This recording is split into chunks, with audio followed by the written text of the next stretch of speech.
Son las 8:43 de la mañana de este lunes 31 de mayo del año 2021.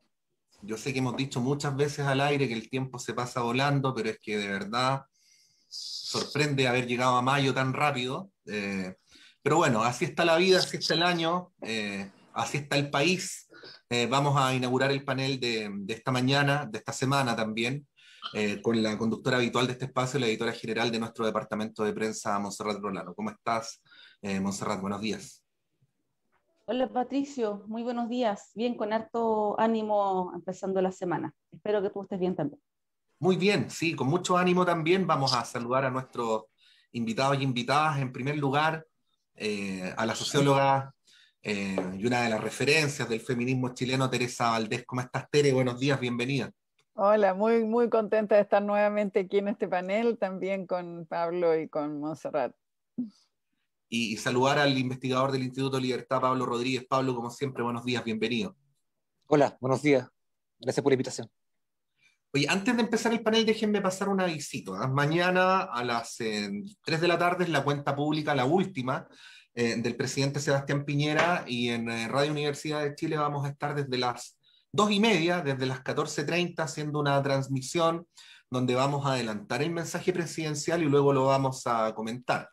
Vamos a estar en la conducción con Montserrat Rolano, nos van a acompañar Elizabeth Gerber de Chile 21 y Guillermo Pérez del Instituto de Estudios de la Sociedad, así es que vamos a estar ahí revisando, escuchando, poniendo atención y luego, por supuesto, analizando lo que suceda con esta cuenta pública en este 1 de junio, donde vamos a escuchar en ese rol por última vez, al menos durante este periodo presidencial, al presidente Sebastián Piñera. Bueno, hecho el aviso y hecha la invitación, vamos con los temas, Montserrat. Sí, bueno, saludarlos a Pablo y Teresa.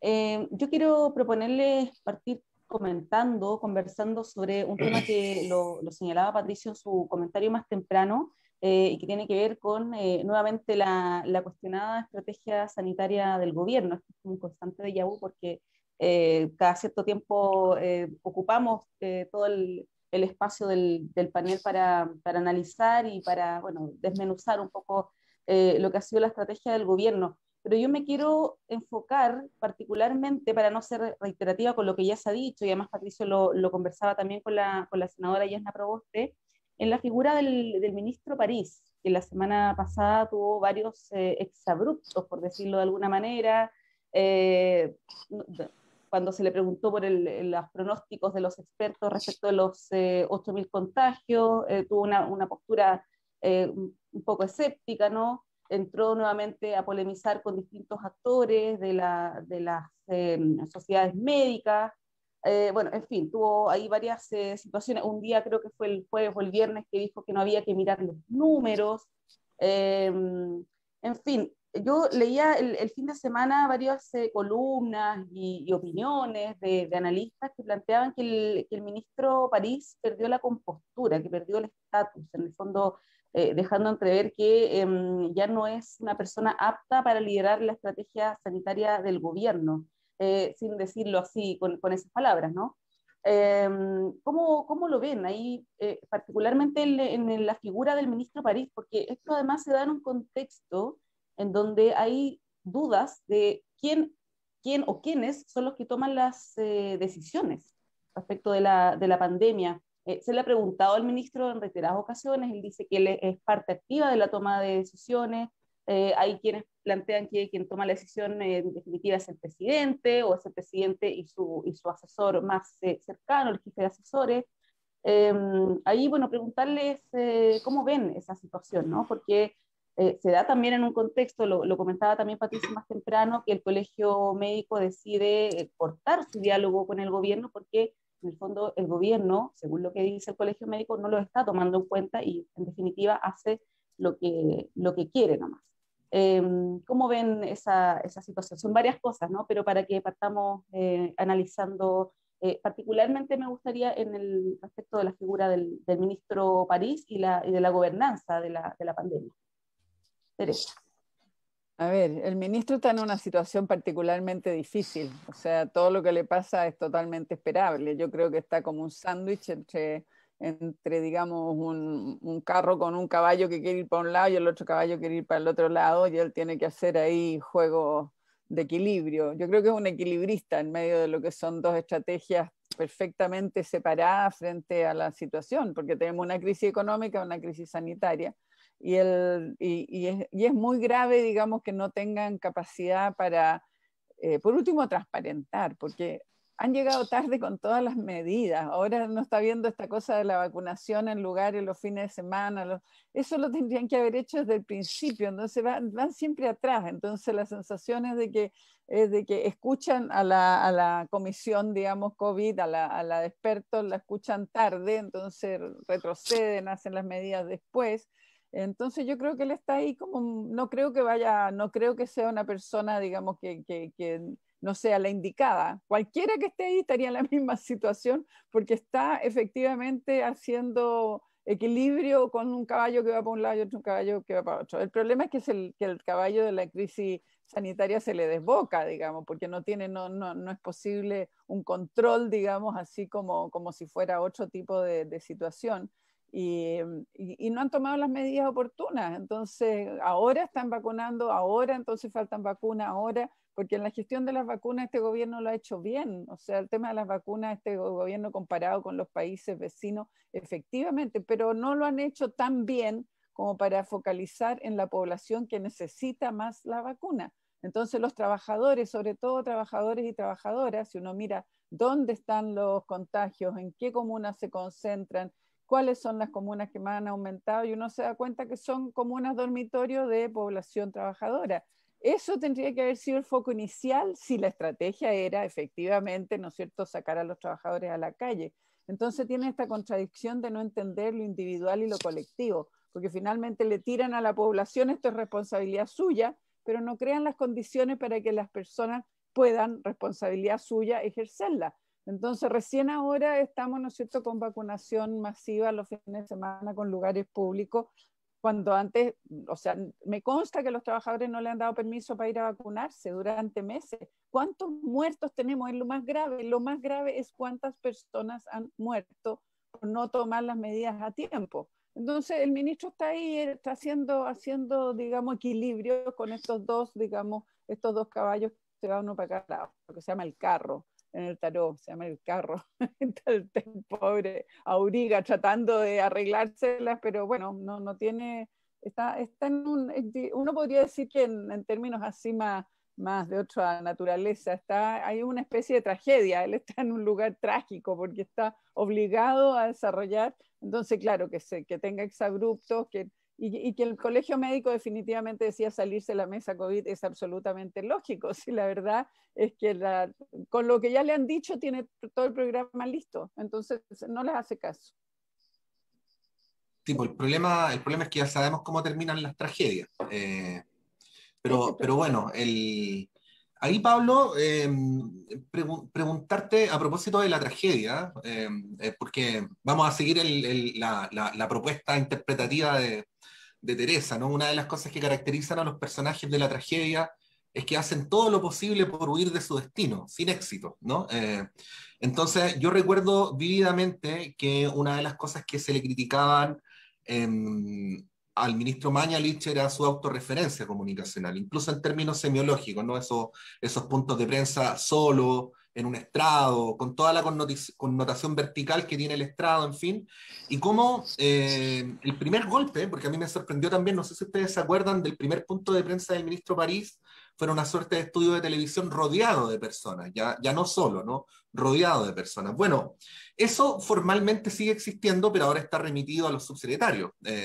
Y lo que uno ve es que, a propósito de la alusión a la tragedia de Teresa, es que con la declaración del Colegio Médico da la impresión que el ministro París está repitiendo el destino de Mañalich, en el sentido de que se ve al gobierno sanitariamente solo, ¿no? Ahí quería preguntarte, Pablo, ¿cómo lo ves para efectos también de cómo se gestiona una pandemia? A ver, creo que uno de los grandes aciertos justamente de cuando llega el ministro París tenía que ver con la forma en comunicar, que justamente lo que tú decías, que en un estilo que ya estaba bastante agotado, donde Mañalich se dedicaba a pelear con los periodistas, y que además había un enredo por las cifras, porque acuérdense que el detonante como final fue el tema del subreporte, por decirlo de alguna forma, de, del ministerio frente a las cifras del departamento específico de salud. Entonces, ese fue uno de los detonantes, pero la parte comunicacional creo que fue fundamental y creo que eso lo ha perdido completamente. Y eso es una mala noticia para todos, porque cuando los ministros se empiezan a enredar, se empiezan a, no sé si vieron el otro día las declaraciones respecto a los adultos mayores, que había que abrazarlos, no sé, como mensajes súper confusos respecto a, a lo que es la pandemia, el control del riesgo que significa todavía la pandemia, y ahí creo que el ministro ha perdido, creo que su principal aporte, porque el ministro no es siempre el que tiene que saber más, sino que muchas veces el que tiene que liderar un proceso de un punto de vista donde la comunicación es súper importante. Entonces, cuando tú pierdes como ese atributo, como que el camino está súper cuesta arriba. Y al mismo tiempo está lo que plantea Teresa, que hay una tensión interna en el gobierno que es evidente respecto a lo que está pasando. El tema económico y el tema sanitario, que siempre ha estado presente, pero cuando ya llevamos más de un año y 3 meses, no sé, 2 meses de pandemia, como que la tensión es mucho más evidente respecto a lo que ciertos sectores del gobierno también y de la economía van presionando. Y ahí, lamentablemente, el ministro tiene poco que hacer. Entonces, por un lado, en resumen, ha perdido como su puntual, que era el tema comunicacional, y está metido en una pelea en la cual no tiene mucho que ver, porque es una decisión que pasa netamente por el presidente. Entonces, como que el desgaste se va acentuando justamente cuando tú tienes poco margen para ir diciendo las cosas, y las cosas que podrías hacer bien, ya no lo estás haciendo como hace 6 meses o 7 meses atrás.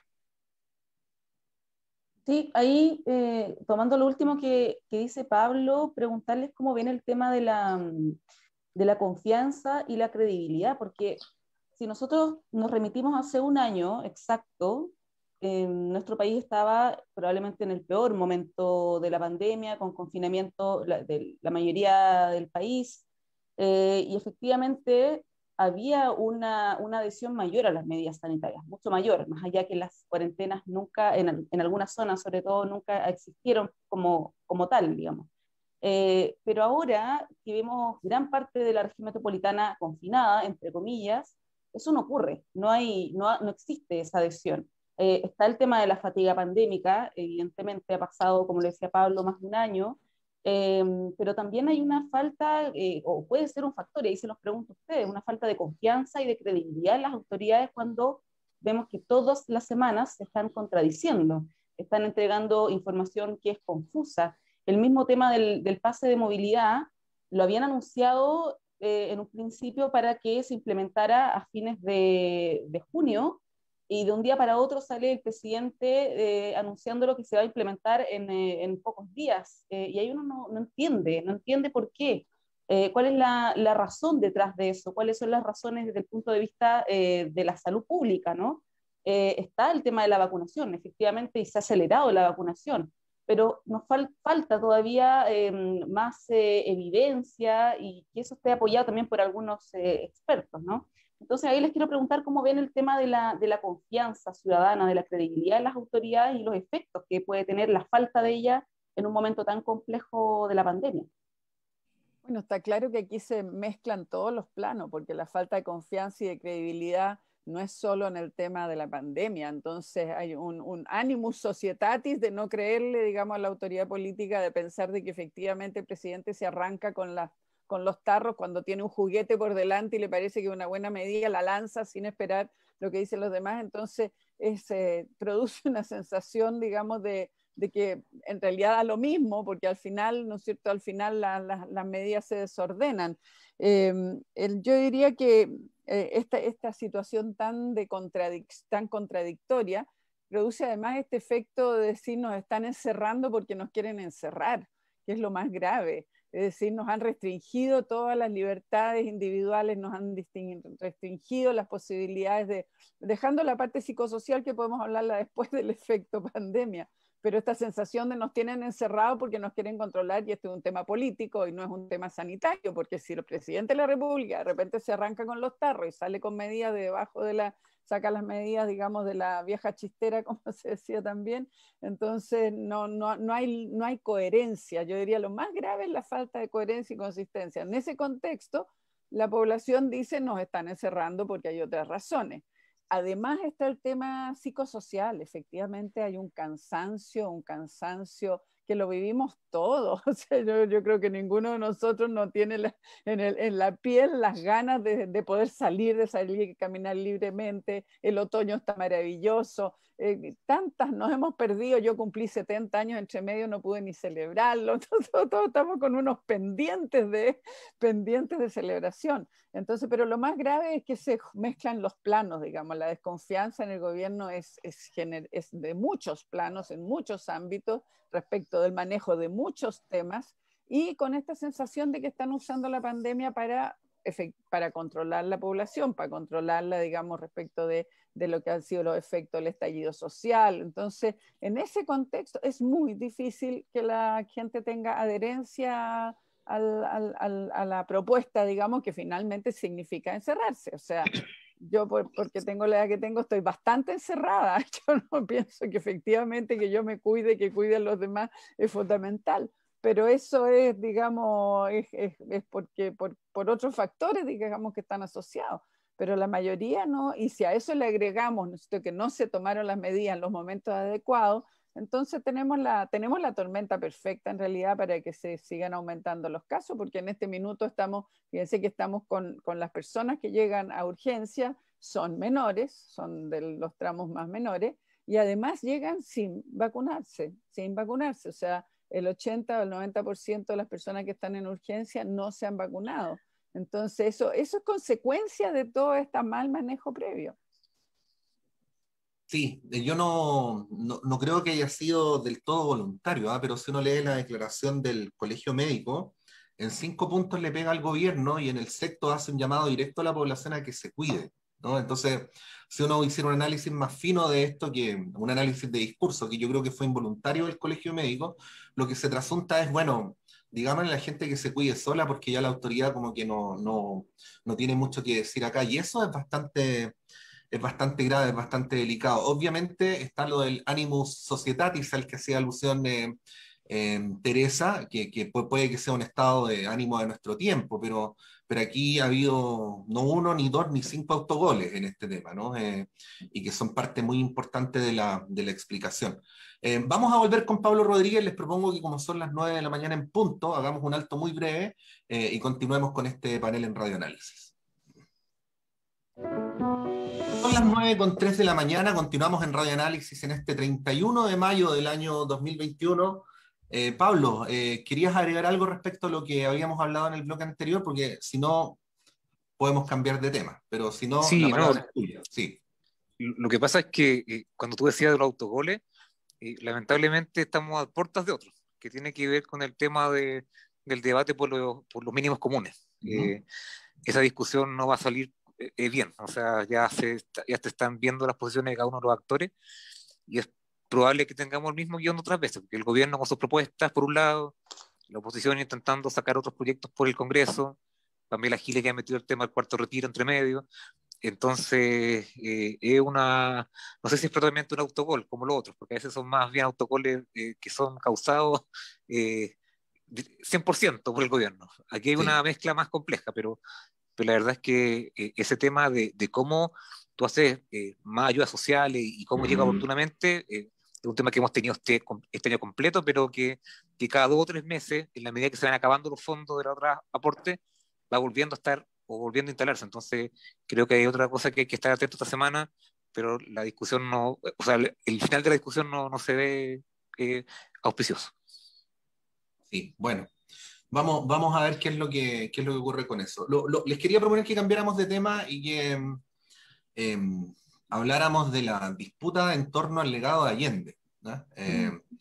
Que el fin de semana un amigo me lo ilustraba como el comercial del manjar Colún, donde los niños ahí se tironeaban a la mamá, pero bueno, es una manera de ilustrar nomás un debate que es bastante profundo. A ver, yo querría partir diciendo esto antes de darle la palabra. A estas alturas nadie puede decir qué diría Salvador Allende si viera lo que está pasando, que es la misma pregunta imposible de contestar que probablemente se podría hacer respecto a Eduardo Frei, a Perón en Argentina. Bueno, primero porque el tiempo pasa, ¿no? Y segundo porque cuando una persona, cuando un ser humano, por muy virtuoso que sea, es puesto en un lugar de referencia para toda una organización, inmediatamente se empieza a idealizar, ¿no? Y se exacerban sus virtudes, se minimizan sus defectos y se le presenta como modelo de virtud a los integrantes de la organización.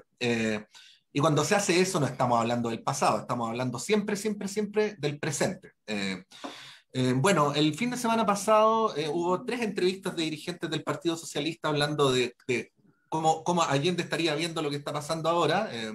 Si yo fuera asesor comunicacional del PS, les hubiera recomendado que no dieran 3 entrevistas seguidas porque se notó mucho. Insulza, Escalona y Isabel Allende. Pero bueno, hay una disputa en torno a Allende entre socialistas, comunistas, no socialistas en general en el mundo de la izquierda, ¿no? Ahí, Teresa, quería preguntarte cómo lo ves, pues, porque vuelvo a insistir, a mí me da la impresión, obviamente, que aquí de lo que se trata no es hablar de lo que era Allende, sino más bien quién encaja, quién encaja el depósito. ¿Mm? A ver, lo que pasa es que Allende es patrimonio de todos a esta altura de la historia y de todo, es patrimonio de la humanidad. O sea, si hay una persona, una figura a la que le atribuimos y con la que nos alimentamos grandes sectores de la población, es Allende. Y evidentemente, y Allende sigue siendo un gran iluminador del presente, por eso no es rara, digamos, esta disputa, porque Allende hizo una apuesta, digamos, con lo que fue la vía chilena del socialismo, ¿no es cierto? Era una apuesta que si uno la mira, efectivamente puede decir que hay situaciones o características del escenario actual en que se puede comparar. Sin embargo, como tú dices, no se puede saltar así como si fuera mecánico. Entonces, pero a mí no me sorprende, digamos, esta disputa, porque es un gran iluminador y está en el sueño popular. O sea, cuando Isabel Allende dice la única foto que ha habido en las manifestaciones, el estallido y todo, es la foto de Allende. Efectivamente es como el gran inspirador. Lo interesante es cómo lo decodifica cada sector, porque yo pienso que efectivamente yo también formo parte, digamos, de esa generación. Yo fui allendista, por supuesto, fui parte de la Unidad Popular. Entonces uno sabe cuán inspirador es este Allende que fue capaz de construir, digamos, una alianza, una apuesta para la transformación social hacia las necesidades populares, respetando las reglas democráticas. Entonces es muy valioso, es muy valiosa la figura de Allende. Entonces que en este minuto que estamos tensionados en la oposición por las distintas alianzas, recurrir a la figura de Allende a mí no me sorprende para nada. Entonces, sí, claro, que tenga que salir, este es mío, digamos, el costillar es mío, me lo quieren quitar, es un poco de egoísmo porque es imposible evitar de que todos nosotros, los jóvenes, las mujeres, o sea, todos estemos de alguna manera conscientes de que ahí hay un recurso histórico. Cuando estuve mirando por casualidad, digamos, un informe de Allende a un pleno del Partido Socialista donde discute y expresa más, digamos, más detalladamente lo que es la vía chilena del socialismo, y es tremendamente interesante, es extraordinariamente interesante porque es una discusión sobre la institucionalidad, sobre las instituciones democráticas, el por qué la importancia, digamos, de basarse y usar los instrumentos de la institucionalidad para hacer la transformación. Entonces es es tan actual que uno entiende por qué se produce la disputa, pero es eso. Yo no le daría más y que el costillar es mío, no corre aquí porque efectivamente Allende es de todos. Pablo. Sí, no, recordar una cosa un poquito más histórica, que tiene que ver con que no estamos tan acostumbrados en últimos tiempos a estas disputas PS-Partido Comunista, pero esto es de larga data. Entonces, y no lo digo como algo malo, sino que son dos proyectos distintos de ver la sociedad, de la velocidad de los cambios sobre todo, y por lo tanto aquí se acentúa, o sea, acostumbrados a la pelea de CPC, de C, Partido Comunista, pero la verdad es que hay profundas diferencias entre ambos proyectos, y claro, la figura Allende es una figura que los socialistas quisieran que fuera completamente de ellos, pero representa mucho más para la izquierda que solamente para un partido, pero pongo el dato histórico de que hay un elemento ahí de cuál es el rumbo que el país debería tener. Y justamente yo creo que sale esa discusión o se ocupa esa figura justamente por el momento que estamos viviendo. O sea, estamos al puerto de una asamblea, de una convención constitucional, donde probablemente algunas cosas van a cambiar, pero se está como viendo hacia dónde se dirige el país. Y entonces en esa disputa, claro, se ocupan figuras ilustres, pero como les digo, está el tema de que hay una visión histórica de los partidos, que es hacia dónde vamos a mover el barco. Y creo que eso, claro, queda como un poco secundado cuando se empiezan a pelear los dirigentes, pero de fondo hay harto más de lo que aparenta. Por algo Porque es muy antiguo, está en el origen del Partido Socialista. Exactamente, o sea, el Partido Socialista se escinde del Partido Comunista, o sea, desde el inicio mismo. Lo curioso es que no tenemos hoy día el muro de Berlín, no tenemos, ¿no es cierto?, no tenemos la división que teníamos en esos tiempos. Entonces ahí uno se pregunta cuál es lo profundo, digamos, de la disputa PC-PS, porque estamos en un escenario internacional y nacional demasiado diferente.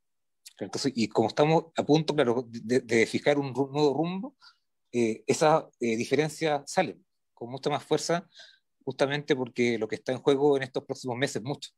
Entonces creo que ahí está la noción importante de a quién representamos, a quién queremos representar, más allá de las caricaturas de Venezuela, Cuba, sino que tiene que ver con un proyecto colectivo que la izquierda todavía no tiene claro quién encarna. Y creo que ahí está la disputa por el poder.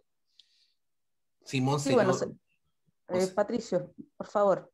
No, yo lo único que agregaría por mi parte es que dentro de las muchas cosas que se pueden decir sobre Allende, si hay algo que me parece consensual, es que una de las cosas que caracterizó su biografía fue el intento incesante por la unidad de la izquierda. Yo creo que eso nadie lo discute. Entonces, cuando aparece Allende siendo utilizado más bien como una excusa para la diferenciación, más que como un atributo de la cohesión, uno podría interpretar, yo sé que aquí todo es opinable, pero podría interpretar que hay una tergiversación al menos involuntaria de uno de los principales atributos de Allende. O sea, si algo que caracterizó a Allende es que quiso acercar al PS y al PC y no separarlo. Pero bueno, no es lo que estamos viendo ahora, pero al menos se nos sigue la trayectoria de Allende desde su candidatura testimonial del 52 en adelante. Uno de los ejes es precisamente ese, pero bueno. Y Allende tuvo más problemas dentro de su partido que afuera, hay que reconocerlo, hay que decirlo, que las peores debates y discusiones estratégicas y todo fueron dentro del PS. Bueno, yo iba a, disculpa Patricio, yo iba a acotar que justamente a propósito de lo que dice Pato, que bueno, hay una disputa electoral, ahora lo sabemos, entre el Partido Socialista y el Partido Comunista, o este bloque de izquierda, pero en algún momento van a tener que sentarse a conversar, en algún momento, digamos, de esta misma disputa electoral, después de la primera vuelta, por ejemplo. Entonces, estas declaraciones de repente pueden ser contraproducentes. Yo quería cambiarlo un poco de tema, los minutos que nos quedan, a propósito de legados. Porque no solamente se ha hablado del legado del presidente Salvador Allende, sino que del legado del presidente Piñera, a propósito de la última cuenta pública que va a realizar mañana. Patricio lo recordaba más temprano. Se ha dicho bastante respecto del legado. Mañana, bueno, las cuentas públicas generalmente el último año es una suerte de recuento de lo que ha sido su gobierno. Ayer en una entrevista en el diario La Tercera, el ministro Juan José Osa planteaba que el legado del presidente Piñera va a ser, primero, el manejo de la pandemia y segundo, haber dado una salida institucional a la crisis. Respecto del manejo de la pandemia, y a propósito de lo que conversábamos en el primer bloque, él decía que la historia va a juzgar con buenos ojos lo que se ha hecho durante esta administración. ¿Cómo, no sé si coinciden o tienen algún matiz con esta apreciación del ministro Osa, y cuál a su juicio sería el legado del presidente Piñera? Dale, Pablo. Pablo, Mira, por favor. creo que en general las cuentas públicas han perdido mucha fuerza, más allá de, o sea, puede ser por el efecto pandemia de los últimos 2 años, también puede haber influido el cambio de fecha del 21 de mayo al 1 de junio, no sé, pero como que hay muchas menos expectativas de lo que había tradicionalmente con los 21 de mayo de antes. O sea, al menos nosotros como instituto siempre evaluábamos las cuentas públicas y había otro como ambiente respecto a evaluar los cumplimientos de los presidentes, y eso va a cambiar. Entonces, no sé por qué será exactamente, pero hay varios factores, pero creo que eso es importante decirlo. Pero respecto al legado, la verdad es que es difícil hablar de la palabra legado. O sea, creo que es una trampa comunicacional meterse en ese juego. Así como lo fue en su momento el tema del relato, como que la otra palabra así como famosa de este último gobierno es el legado. Y creo que cuando alguien intenta construir algo, claro, puede lograrlo, pero muchas veces no lo logra, no lo encausa hacia allá.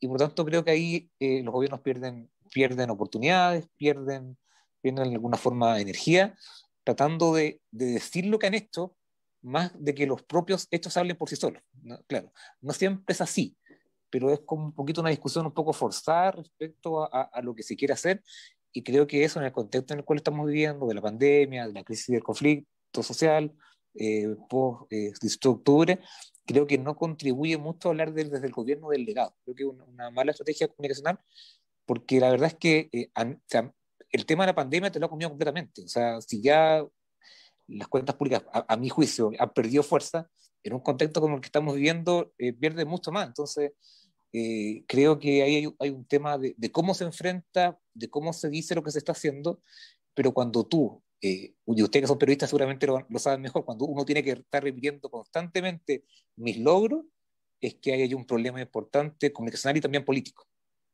de fondo.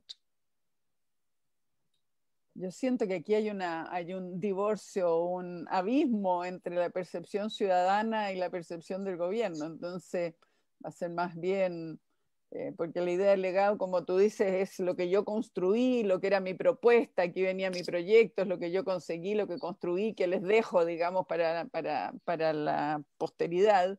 Y la verdad es que nada de eso ha sucedido. Más bien, digamos, lo que se percibe desde la ciudadanía es una represión tremenda, violaciones de los derechos humanos, digamos, de grandes, importantísimos sectores, digamos, juveniles y sectores de la población, una situación con Gualmapu, digamos, con pueblo mapuche realmente complicadísimo, un aumento en una serie de situaciones que se agravaron con la pandemia y el mal manejo de la pandemia, entonces, y de la crisis económica. Entonces, la verdad es que uno se pregunta, ¿qué va a ofrecer, digamos, como su legado un gobierno que en los hechos y en la experiencia humana, o sea, vemos la situación de las mujeres, ¿no es cierto?, lo que ha significado la pandemia, lo que ha significado en materia de retroceso en el mercado de trabajo, lo que ha significado en temas de violencia.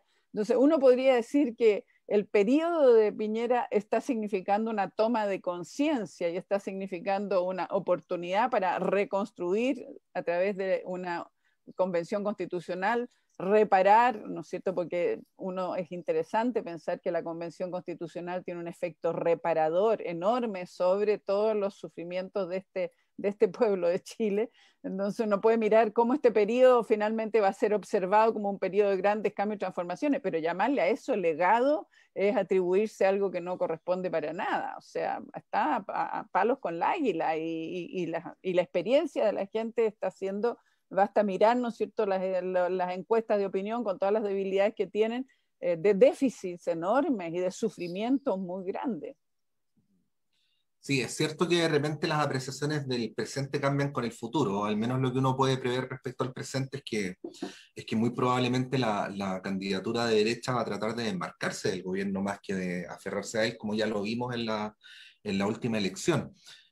Hay frases que son tan caricaturescas que en un momento causan rechazo, pero que si uno las despoja de los excesos podrían tener una parte de verdad. Yo recuerdo, por ejemplo, como cuando Carlos Altamirano dijo que el gobierno del presidente Lagos había sido el mejor gobierno de derecha de la historia de Chile.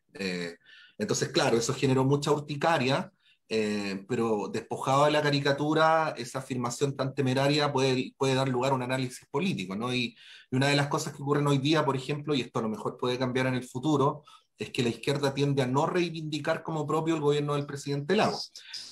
Bueno, hace algunas semanas alguien dijo que el gobierno del presidente Piñera, no, que el presidente Piñera era el dirigente que más había hecho por la izquierda en los últimos 50 años.